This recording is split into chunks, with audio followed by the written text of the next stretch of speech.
أما بعد فقد قال الله تعالى في كلامه المجيد أعوذ بالله من الشيطان الرجيم ولقد أوحي إليك وإلى الذين من قبلك لئن أشركت ليحبطن عملك ولتكونن من الخاسرين. وعن أبي هريرة رضي الله عنه قال قال النبي صلى الله عليه وسلم ألا أنبئكم بأكبر الكبائر ثلاثة؟ قال بلى يا رسول الله قال الإشراك بالله وحقوق الوالدين إلى آخر الحديث. معزز ومحترم حضرات المؤمنين الكرام فضيلات মুসলিয়ান الكرام আল্লাহ সুবহানাহু ওয়া তাআলা মহান দরবারে লাখ কোটি শুকরিয়া জ্ঞাপন করছি যিনি আমাদেরকে প্রত্যেক সপ্তাহে আজকেও ইসলামী সেমিনারে উপস্থিত হওয়ার তৌফিক এনায়েত করেছেন। সেজন্য সকলেই অন্তরঙ্গ শব্দে বলি আলহামদুলিল্লাহ। লক্ষ কোটি দরুদ ও সালাম বর্ষিত হোক মানবতার বিদ্যুৎ সর্বকালের সর্বশ্রেষ্ঠ মহামানব সৈয়দুল মুরসালিন খাতামুন নবিয়্যিন মুহাম্মদ আরবি সাল্লাল্লাহু আলাইহি ওয়াসাল্লাম। সবাই আল্লাহুম্মা সাল্লি আলাইহি আল্লাহুম্মা বারিক। প্রিয় উপস্থিতি, গত সপ্তাহ থেকে আমরা নতুন আরেকটি বিষয় শিক্ষা করেছি যা ধারাবাহিকভাবে চলতে থাকবে ইনশাআল্লাহ। তো সে বিষয়টি হচ্ছে আমল বিনষ্টকারী পাপ সমূহ। তার মানে যে সমস্ত পাপ করলে আমল নষ্ট হয়ে যায়। বান্দা কষ্ট করে আমল করবে, কিন্তু আমল করার পরে যদি এই পাপগুলো করে অটোমেটিক আমলগুলো নষ্ট হয়ে যায়। তো আসলে বিষয়টা অত্যন্ত গুরুত্বপূর্ণ, কারণ আমরা অনেক কষ্ট করে আমল করি, ওই আমল যদি টিকে না থাকে, আমল যদি নষ্ট হয়ে যায়, এই কষ্ট করে আমল লাভ নেই। এই জন্য আসুন আমরা এমন কী কী পাপ রয়েছে যেগুলো করলে আমাদের আমলগুলো অটোমেটিক নষ্ট হয়ে যাবে। তো গত সপ্তাহে আমরা আমল বিনষ্টকারী যে সমস্ত পাপ রয়েছে তোর মধ্যে একটি সম্পর্কে জেনেছিলাম, সেটি হচ্ছে কুফরি করা। কুফরির সংক্ষিপ্ত বিবরণ আমরা গত সপ্তাহে বুঝতে পেরেছিলাম, জানতে পেরেছিলাম যে কুফরি করলে বান্দার আমল নষ্ট হয়ে যায়। আমাদের সমাজে এমন অনেক লোক রয়েছে যারা কুফরি করে। কুফরি কোনো কোনো ক্ষেত্রে কথার মাধ্যমে হয়, কোনো ক্ষেত্রে কাজের মাধ্যমে হয়, কোনো ক্ষেত্রে চলাফেরার মাধ্যমে হয়, যা বিষয়টি আমরা করেছি। তো আজকে আমরা দ্বিতীয় নাম্বার আমলের কথা জানব, যেই আমল করলে বান্দা, যেই পাপ করলে বান্দার আমল অটোমেটিক নষ্ট করে যায়। দ্বিতীয় নাম্বার যে পাপ সেটি হচ্ছে শিরক করা। দ্বিতীয় নাম্বার পাপ হচ্ছে শিরক করা। তো শিরক এটা মারাত্মক ধরনের একটা পাপ। এই পৃথিবীর শিরক হচ্ছে সবচেয়ে জঘন্যতম, সবচেয়ে মারাত্মক। এর চেয়ে বড় পাপ আর হতে পারে না। এত কঠিন, এত মারাত্মক পাপ, যে কারণে কোরআন এবং হাদিসে একাধিক সূত্রে বর্ণিত হয়েছে শিরকের ভয়াবহতা। তো শিরক করলে কীভাবে বান্দার আমল নষ্ট হয়ে যায়, এ বিষয়টি আজকে আমরা একটু ক্লিয়ার করব। তো দেখেন, শিরকের শাব্দিক অর্থ হচ্ছে অংশীদার স্থাপন করা। শিরকের শাব্দিক অর্থ অংশীদার স্থাপন করা। তো শিরক বলতে কি বোঝায়? শিরক বলতে আল্লাহর ক্ষমতায়, আল্লাহর গুণাবলীতে অন্য কাউকে সমকক্ষ মনে করা, বা অন্য কোনো কিছুকে, অন্য কোনো বস্তুকে আল্লাহর গুণ দিয়ে দেওয়া, আল্লাহর ক্ষমতা অন্য কোনো বস্তুর মধ্যে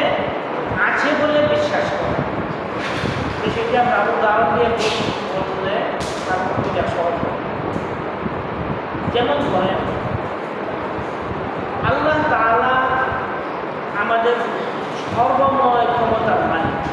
সব কিছুর মালিক কে? আল্লাহ তাআলা। ধরেন রিজিকের মালিক কে? আল্লাহ তাআলা। হায়াতের মালিক কে? আল্লাহ তাআলা। সব কিছু পরিবর্তনের ক্ষমতা কার রয়েছে?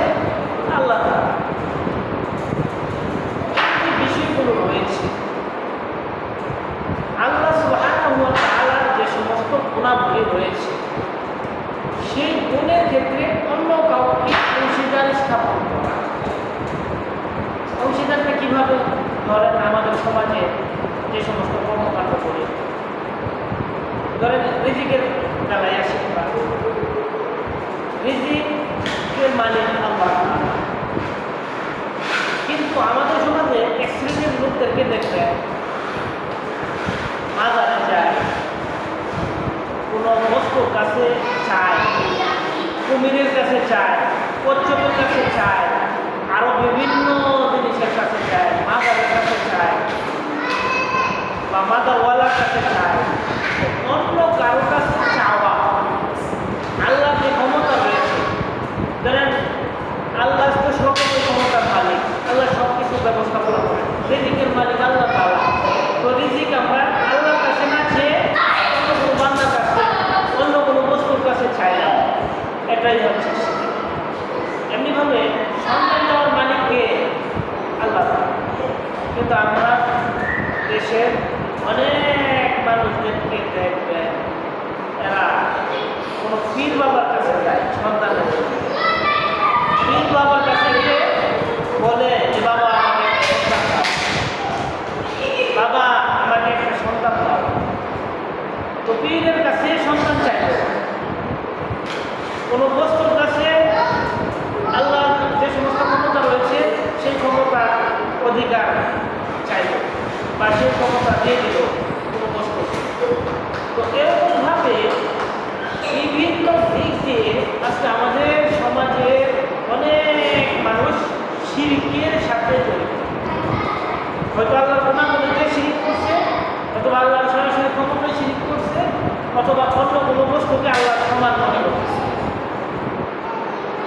যেমন ধরেন আরেকটা উদাহরণ দিই আমরা, আল্লাহ তাআলা আলিমুল গায়ব। আলিমুল গায়বকে আল্লাহ তাআলা সব কিছু খবর রাখেন, সব কিছু এলেন একমাত্র আল্লাহর কাছে আছে।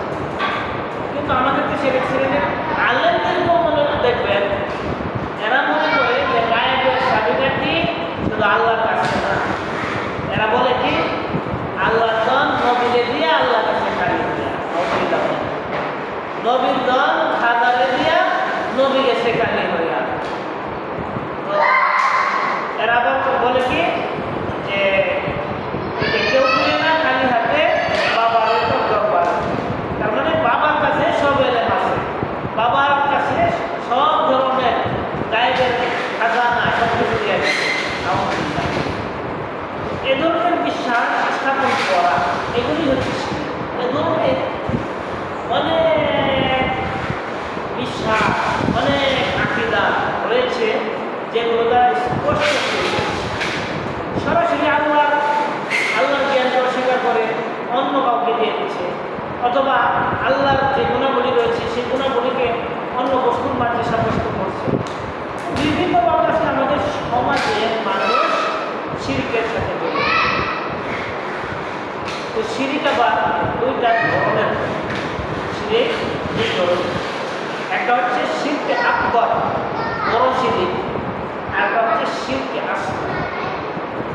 বড় শিরক যেগুলো, এগুলো করলে একেবারে সরাসরি জাহান্নামে হয়েছে, স্পষ্ট জাহান্নামে। আর যতক্ষণ না তওবা না করবে সে তার ঈমান একেবারে বিলুপ্ত হয়ে যাবে, সেই ঈমানের ভিতরে আর থাকবে না, সে মুশরিক হয়ে যাবে। আর ছোট শিরক যেটা, সেটাও বড় ধরনের অন্যায়, বাকি রইল সরাসরি মুশরিকে সাব্যস্ত হবে না, কিন্তু পর্যায়ক্রমে করতে করতে একটা পর্যায়ে সে মুশরিকে পরিণত হবে। তো বড় শিরকের ব্যাপারে যেমন একটু আগে আমরা উদাহরণ দিলাম, আমরা বুঝলাম যে আল্লাহর কোনো ক্ষমতা অন্য কোনো বস্তুর মাঝে দিয়ে দেওয়া, অথবা অন্য কোনো ব্যক্তিকে আল্লাহর আসনে সাব্যস্ত করা, আল্লাহর ক্ষমতায়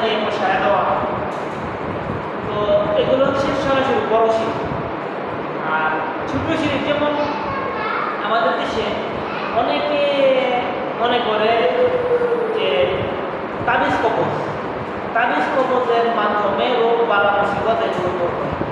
মনে করে না শুভ অশুভ লক্ষণ তারা বিভিন্নভাবে মনে করে যে গাছের মধ্যে কাউয়া ডাকলে চুমকটা হয়, আরও কি ওই যে বিভিন্ন পাখি ডাকলে এ ধরনের সমস্যা হয়, এ ধরনের কাজ হয়, এ ধরনের আকীদা আমাদের সমাজে অনেক আছে।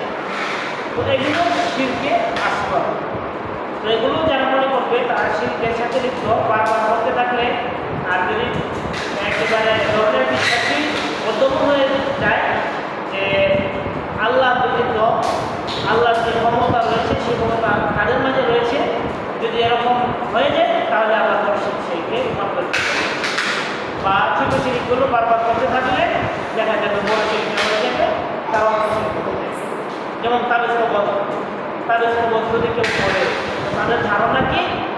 তাদের ধারণা হলো যে তাবিজ কবজের মাধ্যমে রোগ বালা মুসিবত পাওয়া, রোগ বালা মুসিবত এগুলো দূর করার ক্ষমতা কে রাখে?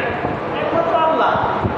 কিন্তু এগুলো যদি তাবিজ কবজে দিয়ে দেন তো আল্লাহ বলছেন মানে আল্লাহ আমি মাত্র ভাবনা সেটা থাকি না, যে তাবিজ কবজ লটকাইল সে আল্লাহর সাথে শিরিক করে ফেলল, সে শিরিক করল।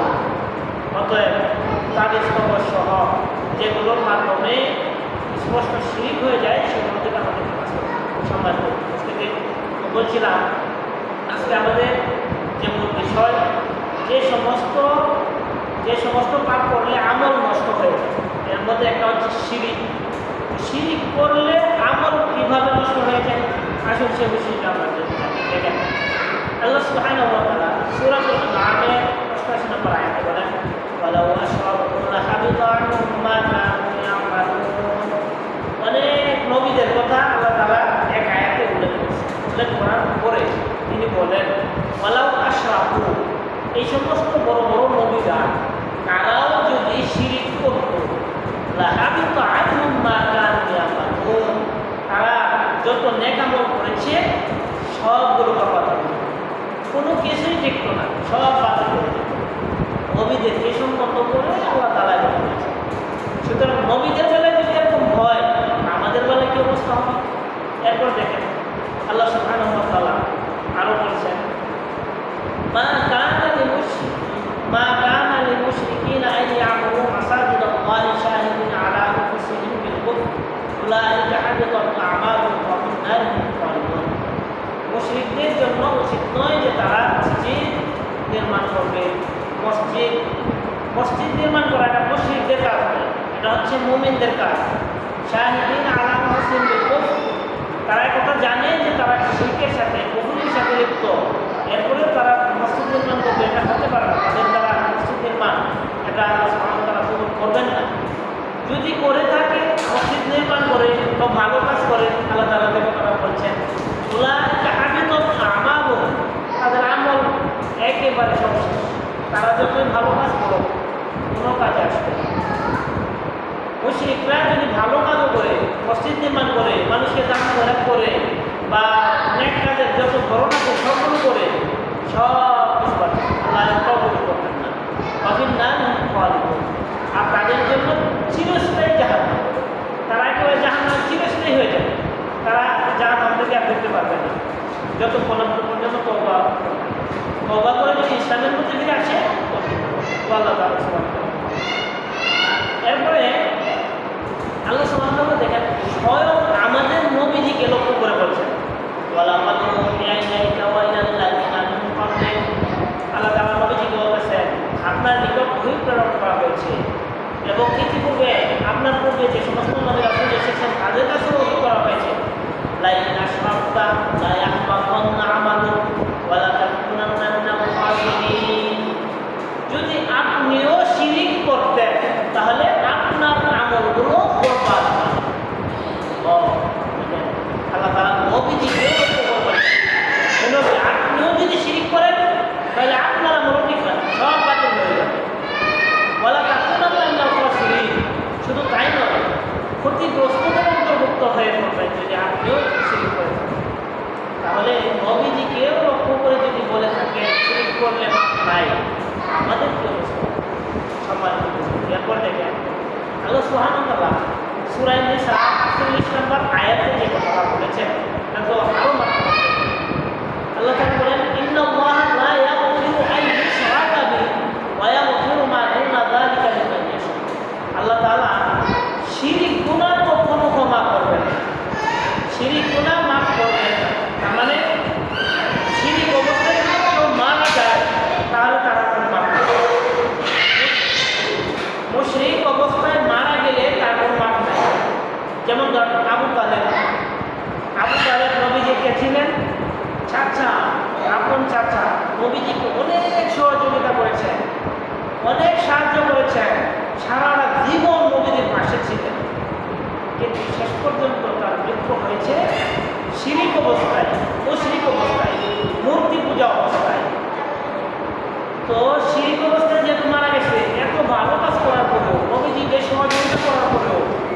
নবীজিও অনেক চেষ্টা করেছেন তাকে হিদায়াতের জন্য, নবীজি অনেক দোয়া করেছেন, তারপর আল্লাহ ক্ষমা করেন নাই, কারণ সে শিরিক অবস্থায় মারা গেছে। নবীজি তাকে প্রস্তাব দিয়েছেন সে যেন শিরকি কর্মকাণ্ড পরিত্যাগ করে সে যেন ইসলামে দীক্ষিত হয়, কিন্তু তার কপালে জুটে নাই, সে ইসলাম গ্রহণ করেনি, শিরক অবস্থায় মারা গেছে বলে তার জন্য চিরস্থায়ী জাহান্নাম। আল্লাহ তাআলা এটাই বলছেন, আল্লাহ তাআলা শিরক গুনাহ ক্ষমা করবেন না, এছাড়া যত গুনাহ রয়েছে সবগুলো আল্লাহ ইচ্ছা করলে মাফ করবেন, কিন্তু শিরক গুনাহ ক্ষমা করবেন না। এরপরে আল্লাহ তাআলা বলেন, ওয়া মান ইউশরিক বিল্লাহ ফাকাদ ইফতারা ইসমান আযীমা। আর যে ব্যক্তি আল্লাহর সাথে শিরক করবে সে আল্লাহ সম্বন্ধে মারাত্মক ধরনের ঘটনা ঘটাবে। শিরক গুনাহকে আল্লাহ তাআলা কখনো মাফ করবেন না, আল্লাহ অবশ্যই জানেন, কারণ আল্লাহর সাথে শিরক করাটা এত জঘন্য, এত মারাত্মক, এটা আল্লাহ সুবহানাহু ওয়া তাআলা রাগান্বিত হয়ে যান যে ব্যক্তি আল্লাহর সাথে শিরক করে। এছাড়া দেখেন আল্লাহ রাসূল সাল্লাল্লাহু আলাইহি ওয়াসাল্লাম থেকে একটা হাদীস বর্ণিত হয়েছে, রাসূলুল্লাহ সাল্লাল্লাহু আলাইহি ওয়াসাল্লাম বলেন, আলা উনাবিউকুম বিআকবারি কাবাইরিস সালাত। আল্লাহ রাসূল সাল্লাল্লাহু আলাইহি ওয়াসাল্লাম তিনবার জিজ্ঞাসা করেন, আচ্ছা তোমাদেরকে কি আমি বড় একটা গুনাহর কথা বলবো, বড় একটা গুনাহর কথা বলবো কি? বলু বালা ইয়া রাসূলুল্লাহ। সাহাবায়ে কেরাম বলেন, হ্যাঁ অবশ্যই ইয়া রাসূলুল্লাহ, আমাদেরকে বলে দিন বড় গুনাহটা কি। তো রাসূলুল্লাহ সাল্লাল্লাহু আলাইহি ওয়াসাল্লাম বললেন, আল ইশরাকু বিল্লাহ, আল্লাহর সাথে শিরিক করা, এটা হচ্ছে সবচেয়ে বড়, সবচেয়ে জঘন্য, মারাত্মক ধরনের কথা। এরপরে আল্লাহ বলেন, এই বড় গুনার মধ্যে আরো আছে, সেটা হচ্ছে উকুকুল ওয়ালিদাইন, পিতামাতার অবাধ্য হওয়া। পিতামাতার অবাধ্য হওয়া এটাও মারাত্মক ধরনের, বড় ধরনের গুনাহ। এরপরে আল্লাহ রাসূল সাল্লাল্লাহু আলাইহি ওয়াসাল্লাম ওয়া জালাসা ওয়া কানা মুতাকিয়ান, রাসূল সাল্লাল্লাহু আলাইহি ওয়াসাল্লাম হেলান দিয়ে বসা অবস্থায় আছেন, হেলান দিয়ে বসে থাকা অবস্থায় কাউকে বলছিলেন। এরপর তিনি হেলান দিয়ে উঠে গেলেন, উঠে তিনি বলেন, রব্বানা আলা ওয়া রাসূল। শুনে রাখো, আরেকটা মারাত্মক গুনাহ আছে, সেটা হচ্ছে অপবাদ দেওয়া। অপবাদ দেওয়া, মানুষের প্রতি অপবাদ দেওয়া, এটাও বড় গুনাহ। আল্লাহ রাসূল সাল্লাল্লাহু আলাইহি ওয়াসাল্লাম সাহাবী বলতেছেন, বলা ফামা জালা ইয়াকুরুহা হাত্তা কুলনা লাইকা মুসা। ওই সাহাবী বলতেছেন, আল্লাহ রাসূল সাল্লাল্লাহু আলাইহি ওয়াসাল্লাম বারবার কথাটা বলতেছেন, বারবার কথাটা বলতেছেন, বারবার বলার মাধ্যমে আমরা ধারণা করলাম, আমরা মনে মনে ভাবলাম যে ভাই আল্লাহ রাসূল চুপ করলেন, আল্লাহ রাসূল সাল্লাল্লাহু আলাইহি ওয়াসাল্লাম চুপ করলেন। যে এই কথাগুলো এত মারাত্মক, এত কঠিনভাবে বলছেন যে আল্লাহ রাসূল সাল্লাল্লাহু আলাইহি ওয়াসাল্লাম বুঝিয়েছেন এর চেয়ে বড় পাপ আর হতে পারে না। এগুলো মারাত্মক ধরনের পাপ, এগুলোর কারণে সরাসরি জাহান্নাম, এগুলোর কারণে জান্নাতের কোনো ব্যবস্থা নেই। যদি এই পাপ করে ফেলে, এই পাপ অবস্থায় মারা যায়, তাহলে তার জন্য চিরস্থায়ী জাহান্নাম, এর থেকে বাঁচার কোনো সুযোগ নেই।